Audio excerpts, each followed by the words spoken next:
Now let's dive into the two methods used for validating an OAuth 2 access token: token introspection and local token validation. As we learned in our last lesson, token introspection requires server-side validation from the authorization server, which works for both OBAC tokens and JWT tokens. On the other hand, local validation is applicable only to JWT tokens, since they are self-contained and can be validated locally.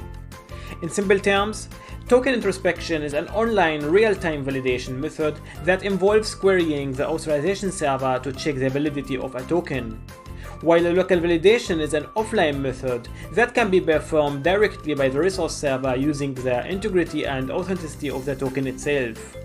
Let's start with token introspection because it's simpler to understand.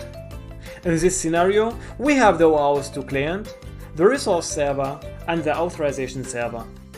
The client uses an OAuth 2 access token to authorize itself on the resource server to access resources or perform specific actions.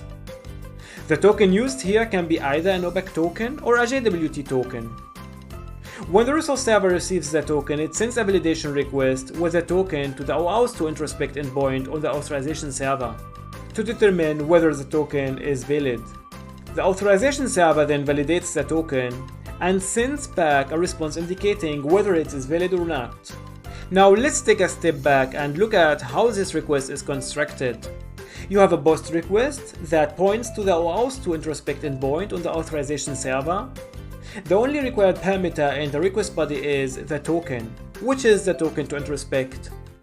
If you want to enhance the lookup process in the authorization server, you might also include the optional parameter token type hint, where you can provide a hint about the type of the token being submitted for introspection. To further enhance security, the resource server can also be defined as an OAuth 2 client in the authorization server. This means including its client ID and the client secret credentials to authenticate itself as well. The response from the authorization server could be as simple as 200 OK, active true, or if the token is not valid, active false. Alternatively, the response could include more detailed information depending on the configuration of the authorization server. Here is an example.